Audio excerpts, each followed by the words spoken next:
novo país vai surgir no final de outubro. Você já sabe em quem vai votar?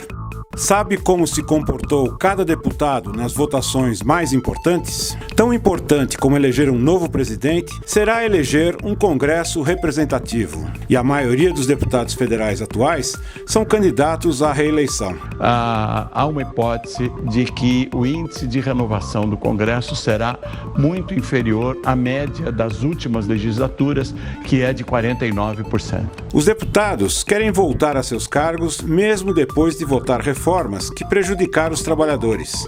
Será que vão conseguir? Já na votação da primeira reforma, os sindicatos mostraram que iriam ficar de olho nos deputados. Em março de 2017, a FEPESP preparou uma tabela para acompanhar a atuação de cada um. Foi a nossa marcação voto a voto. Muito bem, então, neste momento agora, na nossa opinião, o nosso poder de convencimento aumenta, porque nós vamos denunciar na base eleitoral do deputado como ele votou na questão das reformas, como ele vai votar, como ele está votando e como ele pretende votar nas questões da reforma. Então, a FEPESP preparou um material de esclarecimento, com um pouco mais de argumentos e de dados da cartilhazinha. A cartilhazinha é um panfleto para que as pessoas se conscientizem, mas aqui estão os argumentos e apresenta aqui, esta é a nossa grande peça de resistência, essa é a nossa grande arma na defesa dos direitos conquistados na Constituição de 88 e que nós não queremos ver agora usurpados. A nossa grande arma é a marcação voto a voto. Aqui estão todos os deputados de São Paulo, os deputados eleitos por São Paulo, e aqui nas linhas, nas colunas, os votos. Nós já, inclusive, aqui colocamos como essas pessoas votaram na PEC 55, que é a PEC do teto de gastos, que eu já me referi, e como elas votaram na reforma do ensino médio. E agora estamos indicando como elas votarão nos outros projetos, da reforma da Previdência, da reforma trabalhista, da terceirização, do trabalho intermitente, inclusive na reforma da Previdência, em primeiro e segundo turno, porque existe a possibilidade de mudar o voto do primeiro para o segundo turno. Os sindicatos da FEPESP levarão esse material às bases dos deputados. Nós levantamos as bases dos deputados onde ele foi eleito, porque a eleição aqui está tendo um caráter distrital, o deputado já sai eleito da sua região. Então, quem Ribeirão Preto elegeu, quem Santos elegeu, quer dizer, com quantos votos saiu o deputado X ou a deputada Y daquela região. E vamos distribuir lá para os eleitores daquele deputado para que eles façam a marcação. E depois nós distribuiremos também o cômputo final, como foi a votação. Terceirização, reforma do ensino médio, reforma da Previdência, reforma trabalhista. Fomos marcando cada voto e prometemos: quem votar contra nós não terá nosso voto. Com essa pressão, ajudamos a derrotar a reforma da Previdência. Mas outras reformas passaram. Agora é hora de escolher em quem votar. Para ajudar na escolha, a Federação dos Professores de São Paulo pegou a lista da marcação voto a voto e juntou à análise do Departamento Intersindical de Assessoria Parlamentar, o DIAP. O resultado foi este: quem foi quem nas votações mais importantes. Escolher bons deputados, votar por um Congresso representativo é tão importante quanto eleger o presidente. Veja a nota de cada deputado no site da FEPESP, aqui em www.fepesp.org.br. E neste programa da TV FEPESP, vamos ouvir o que pensam analistas importantes sobre a conjuntura em que o Brasil vai às eleições deste ano. Renato Janine Ribeiro, Marco Antônio Rocha, Rui Braga e Gessé de Souza são alguns dos convidados. Pode entrar, a sala é sua.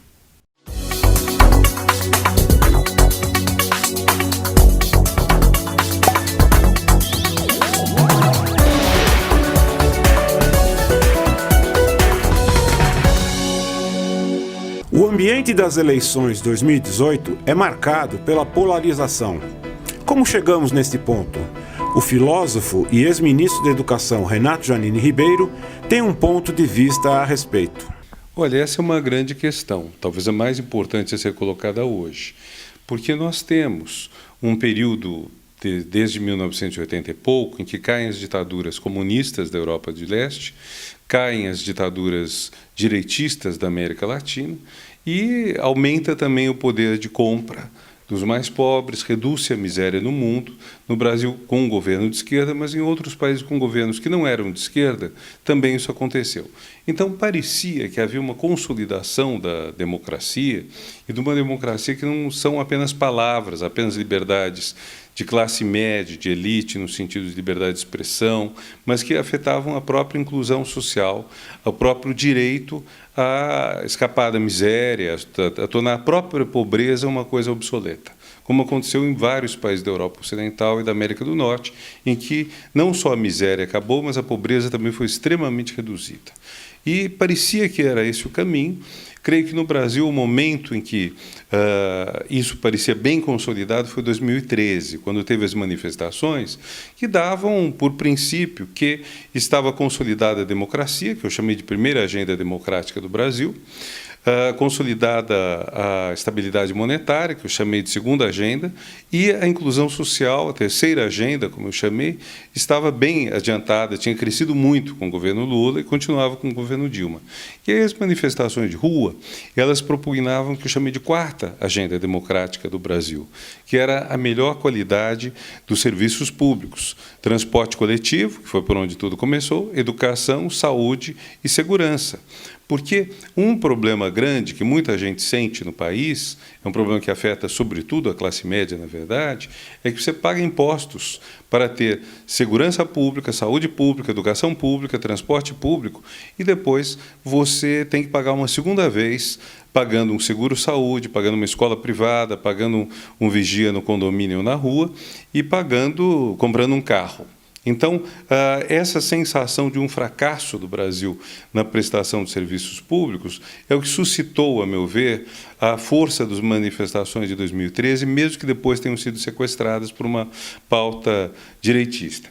Então, tudo parecia apontar para, vamos dizer, um momento em que o Brasil consolidava a sua democracia, e a mesma coisa se via no mundo afora. Depois disso tivemos Trump, nos Estados Unidos, uma surpresa terrível.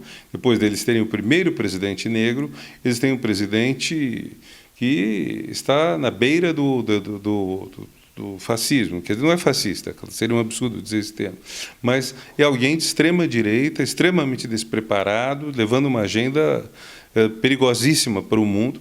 Teve o Brexit, teve a queda da presidente Dilma com a assunção ao poder por um grupo de pessoas que é extremamente pouco respeitado, e vários elementos desses aconteceram em outros lugares. Então, tudo isso indica uma possível parada do processo de democratização do mundo e talvez até retrocesso.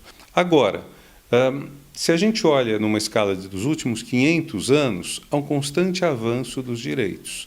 Esse avanço ocorre, você vai abolindo tortura, vai garantindo processos mais justos, depois eleição popular dos governantes, direitos das mulheres, ataques ao preconceito racial. Tudo isso, em 500 anos, você vê que evoluiu, mesmo tendo longas paradas. Eu creio que nós vamos retomar o avanço democrático. O problema é quando.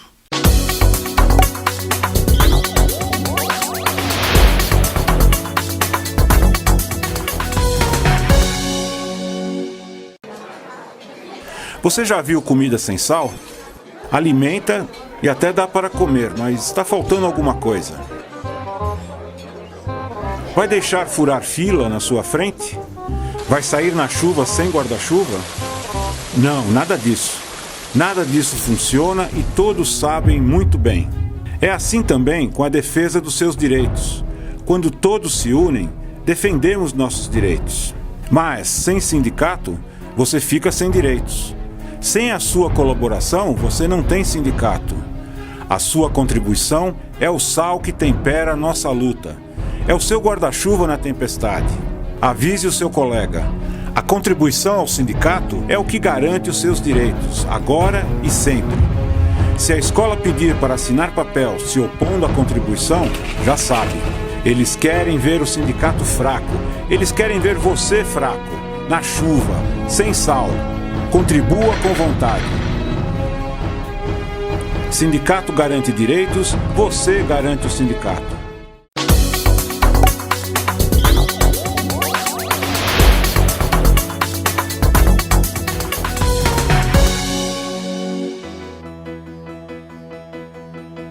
Mais cedo este ano, a TV FEPESP reuniu especialistas para discutir o cenário das eleições. Marco Antônio Rocha, da Fundação Getúlio Vargas, e José Salvador Faro, do Simples São Paulo, apresentam as suas conclusões. Olha, Celso, se eu tivesse que te resumir em uma palavra, eu dizia que a marca dessa eleição é a marca da incerteza. Óbvio, já passou o período de filiação partidária, nós já temos os nomes mais ou menos definidos, não é? Mas nós não sabemos o que vai acontecer até outubro, não é? Vamos imaginar, por exemplo, o Geraldo Alckmin. O PSDB, tradicionalmente, sempre saiu dos estados de São Paulo e de Minas Gerais com a votação suficiente para compensar diferenças em outros estados brasileiros. E o que está acontecendo neste momento? O PSDB está em processo de baixa do seu prestígio nos dois estados. O que significa que, se ele não tiver um desempenho razoável nesses dois estados, dificilmente estará no segundo turno. Eu vejo com preocupação, porque eu penso que essas candidaturas à direita, elas talvez aglutinem um pensamento conservador que hoje se espalhou na sociedade brasileira de forma até um pouco violenta. E elas podem colocar em torno delas uma força eleitoral que as candidaturas à esquerda e centro-esquerda não estão conseguindo reunir. Eu vejo com bastante preocupação a possibilidade de que, num impasse de centro-esquerda, um candidato de direita populista, do péssimo populismo da direita, neofascista, possa empolgar o eleitorado e ser eleito. Até com apoio declarado de empresários e, eventualmente, um apoio militar. E no segundo turno, essa, vamos chamar de centro-direita, Alckmin, até Joaquim Barbosa, etc., poderia se voltar para esse lado? Não, ou poderia ter um embate direita-centro-direita? No segundo turno não tenho a mesma certeza, porque o discurso do centro-direita, se ele é do ponto de vista da classe média, do ponto de vista do impulso que ele está provocando em termos de ruas, de propaganda, ele tem uma certa densidade. E no segundo turno a coisa fica um pouco complicada. Eu vi nesse final de semana a pesquisa do IBGE, que coloca 52 milhões de brasileiros abaixo da linha de pobreza. O índice de desemprego extraordinário. 12. Desindustrialização. Eu tenho a impressão que a crise econômica, ela não favorece os candidatos que queiram propor uma bandeira de natureza neoliberal, anti-estatista. Eu tenho a impressão que o discurso vai ser um pouco mais complicado. Porque se não tiver uma alternativa social, eu acho que esse discurso fica esvaziado. A realidade brasileira hoje é muito tensionada, não sei se o Marco pensa assim, que não favorece um discurso conservador. Um discurso com uma tendência um pouco mais neodesenvolvimentista, que retire o Estado desse imobilismo que a falta de recursos está provocando, provocado inclusive pela medida do teto, né? Isso pode provocar nas candidaturas de centro-direita um esvaziamento do seu discurso. É uma preocupação que eu tenho, não sei se ela tem fundamento na realidade, porque tudo ainda é muito variável.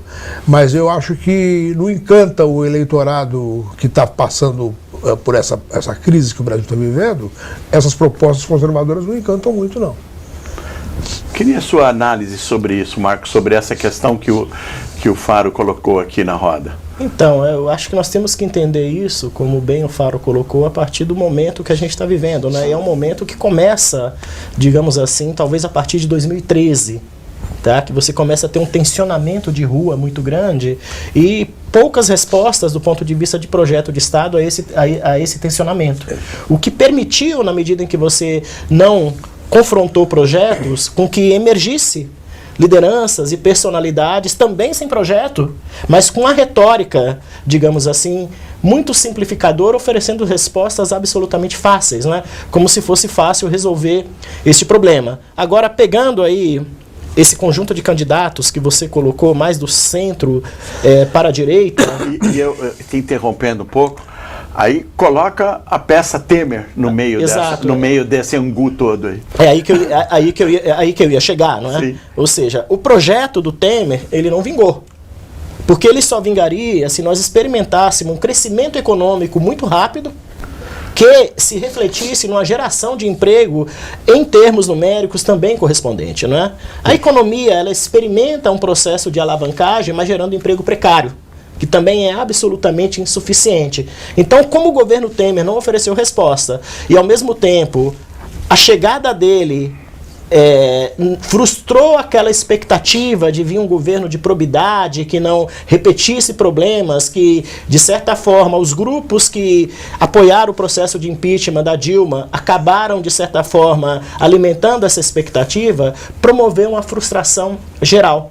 Hoje, o Temer, apesar de ser apoiado pela maioria desses candidatos de centro-direita, não dá para nós negarmos, por exemplo, que o PSDB apoia o governo. Sim. Tá? O PSDB está no governo, apoiou as principais mudanças, assim como também não dá para nós negarmos que muitas questões pontuais, lá esteve Jair Bolsonaro, e tem a ver com o que o João Amoedo defende também, do ponto de vista de Estado. Tá? Então, esse grupo, ele vai ser facilmente vinculado ao governo atual. E dificilmente ele terá, de certa forma, argumentos para se desvincular. Talvez esse seja o principal desafio do PSDB. Ou seja, como chegar dizendo que é diferente, descolado, tá? E ao mesmo tempo não tendo muita coisa diferente para oferecer. É muito complexo o momento, né? Eu entendo quando a gente fala, olha, vai ser difícil esses grupos chegarem com algum tipo de proposta, não é? Mas ao mesmo tempo também, quando a gente olha para os candidatos de centro-esquerda, os projetos de Estado alternativos não estão muito bem definidos também. Tá certo. Eu só escuto, por exemplo, até o presente momento, talvez a candidatura Ciro Gomes apontando para uma linha mais híbrida, não é? Que ele questiona qual é o papel do Estado, mas ele defende também que o Estado tem que estar liderando esse processo. E aí, obviamente, por mais que a gente fale de esquerda, direita, centro, essas categorias não conseguem enquadrar algumas candidaturas. Se nós pegarmos Marina Silva, ela é herdeira natural de parcela dos votos do Lula. Mas do ponto de vista econômico, tá, da orientação econômica, ela está mais, digamos assim, para um campo que pensa um Estado mínimo do que para um campo que dá ao Estado algum protagonismo. Tá? Ao mesmo tempo, tem um vazio aí. Que vazio é esse? O que vai ser do PT? Acho que esse é o grande vazio, né? Por isso que eu tenho dito também que a imprensa está trabalhando muito mal essa história do com Lula ou sem Lula, não é? O Lula candidato estará na eleição, eu tenho muitas dúvidas se ele poderá ser candidato mesmo, mas se ele não for candidato, ele vai estar na eleição também. Porque alguém que tem um capital de intenção de voto como o dele, de 30, 31, 32, até 35%, vivendo um contexto que ele está vivendo, que foi um contexto lá atrás de acusações e agora de prisão, esta pessoa terá um poder de influência muito grande para que essas pessoas que gostariam de votar nele possam migrar para outras candidaturas. Então não dá para a gente simplificar também com Lula ou sem Lula, não, o Lula vai ter poder de influência.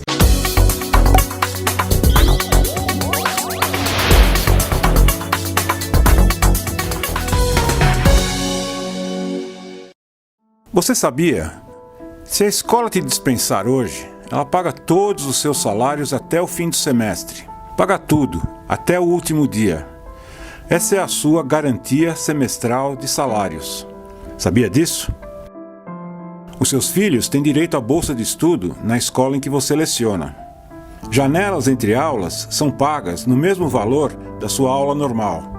Recesso de 30 dias, férias coletivas estão garantidas aos professores. Você tem direito a seguro de vida em grupo.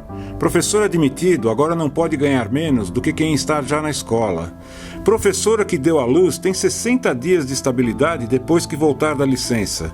E isso vale também para o caso de adoção ou guarda. Sabia disso? Isso não está na CLT, não é ordem do MEC e nem é bondade da escola. Isso é a sua convenção coletiva. Foi você que conseguiu isso, junto com o seu sindicato na campanha salarial. Lembra? Garantimos nossos direitos e o que está na convenção vale para todos, todos, sem exceção. Todos ganham, todos colaboram. Custa pouco para cada um e vale muito para você. Fortaleça o seu sindicato, fique sócio, sindicalize-se.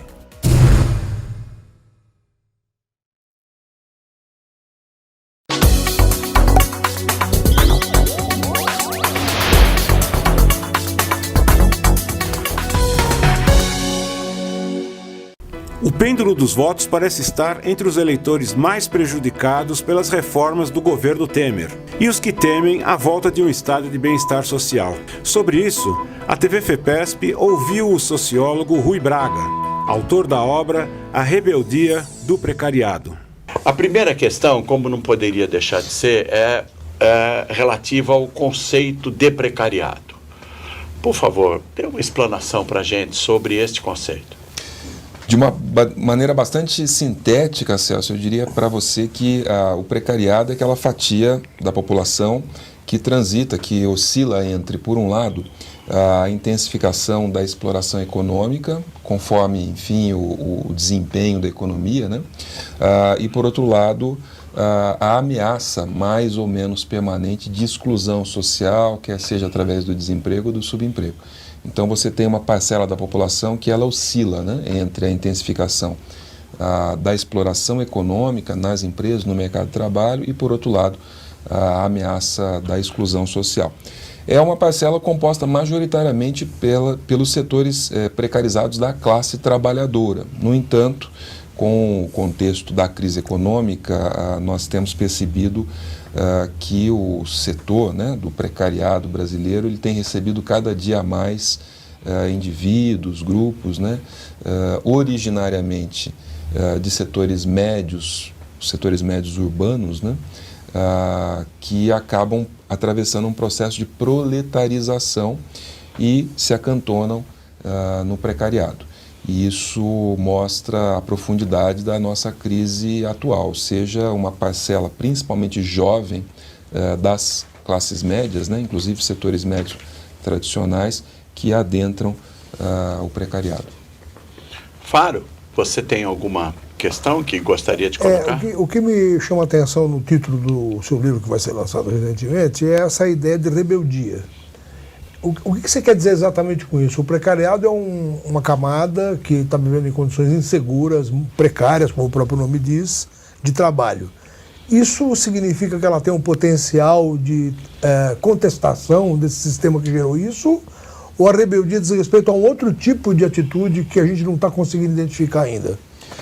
As duas coisas, na verdade, né?